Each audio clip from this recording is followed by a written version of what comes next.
Anne-Eugénie Faure, Manuel Alamélou. Je suis un petit peu le régional de l'étape en tant que Clichois, mais c'est aussi pour moi un honneur de recevoir le président de la région Guadeloupe, Victorin Burel, et aussi député de la Guadeloupe, parce que je suis moi-même d'origine guadeloupéenne, donc pour un petit peu conforter ce que disait Gilles Catoire tout à l'heure, je suis une preuve que le multiculturalisme est quand même possible et qu'on peut réussir en ayant une double culture. Parce qu'étant né en Guadeloupe et en vécu en France, j'arrive à concilier les deux, et à mon sens de fort belle manière, parce que j'arrive à la fois à être élu de la République ici en France et à continuer à avoir une vie associative auprès de la communauté antillaise. Donc on peut tout à fait concilier une double culture et aller de l'avant. Alors on arrive au bout d'une campagne qui n'a pas été très longue finalement, mais qui a été quand même relativement intense. Et donc durant ces petits mois, on a vécu des choses avec les militants. J'en profite pour les remercier, les militants mais aussi les sympathisants, puisqu'on n'a pas eu uniquement à nos côtés des militants. Donc je tiens à les remercier chaleureusement. Et aussi remercier les habitants du canton, puisqu'on a quand même pas mal marché sur le canton, on a fait beaucoup de porte-à-porte, on a rencontré énormément de personnes, et cette campagne donc, a été faite de rencontres, et toutes ces rencontres nous ont permis en fait de façonner notre programme et de présenter, à mon sens, des propositions qui collent, à mon avis, aux aspirations, aux attentes des habitants du canton. Et ça me rassure quand j'entends les interrogations de Catherine en début d'intervention. Il me semble qu'on retrouve à peu près une réponse à toutes les questions qui ont été soulevées par Catherine dans le programme qu'on vous propose pour ces cantonales. Alors, ce soir, je ne vais pas détailler le programme, je vais laisser peut-être Anne-Eugénie se charger de vous présenter les grandes lignes du programme. Mais je voulais un petit peu revenir sur un petit peu le sentiment qui règne actuellement, l'état, un petit peu l'ambiance qui règne, qui prévaut en France. J'ai l'impression que le fameux vivre ensemble à la française, il est un petit peu malmené depuis quelques années. On a Nicolas Sarkozy au pouvoir qui mène une politique totalement destructrice, une politique qui est basée sur la stigmatisation, la division, une politique qui est binaire, qui est sans nuance, une politique qui ne prend pas le temps de comprendre ce que vivent les gens et de comprendre comment vivent les gens. Donc je parlais de stigmatisation, donc vous vous souvenez des débats sur les Roms, donc les Roms direction Roissy, ensuite récemment sur les Maghrébins, on les conduisait directement port de Marseille, le bateau direction le Maghreb. Quant aux Noirs, pas grand-chose, disons que c'est la minorité invisible. Ils peuvent se faire insulter en toute impunité, si je puis dire.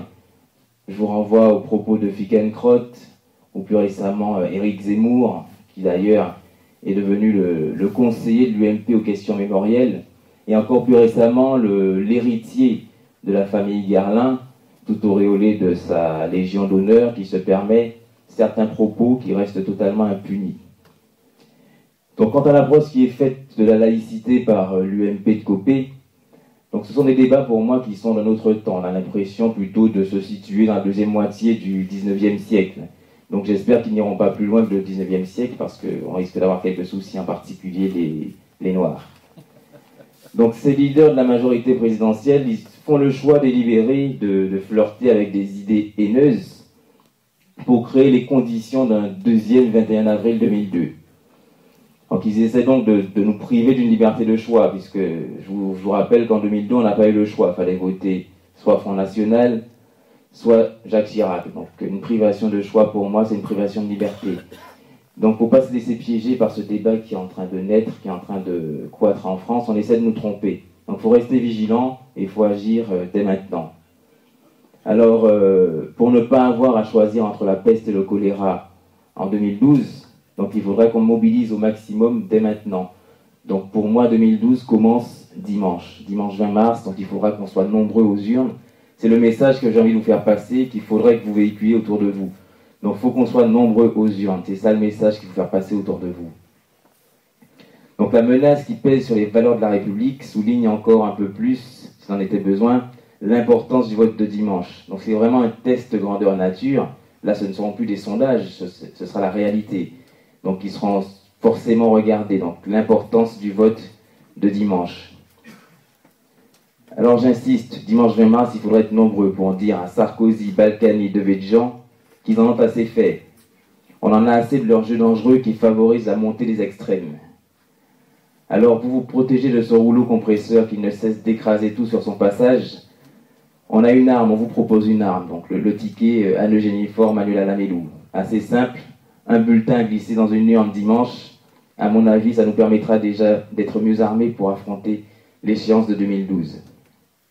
Donc là, je crois que vous l'avez compris, on a un adversaire qui est très clairement identifié.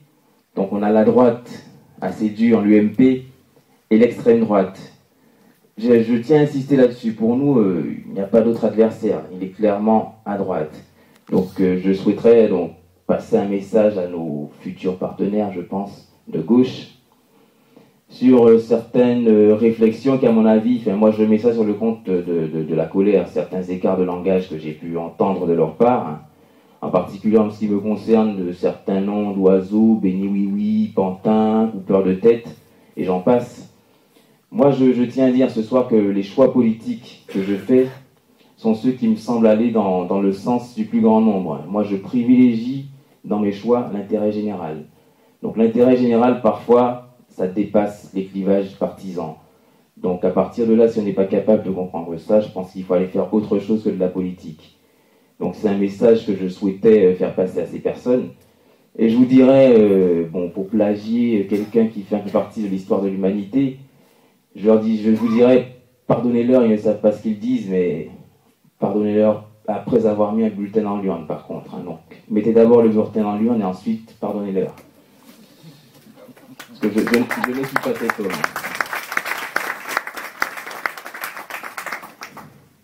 Donc je ne vais pas trop m'étaler ce soir, puisqu'on est quand même un certain nombre d'intervenants en face de vous, et il se fait déjà tard. Pour information, j'ai vu que le PSG contre Benfica, c'était un partout, donc c'est mal engagé pour l'instant, mais on y croit en tant que supporter du PSG, donc j'espère que d'ici là, ils auront marqué un petit but pour passer ce 8e de finale. Supporter de Benfica dans les électeurs. Oui, mais j'assume mon choix, j'assume mon choix.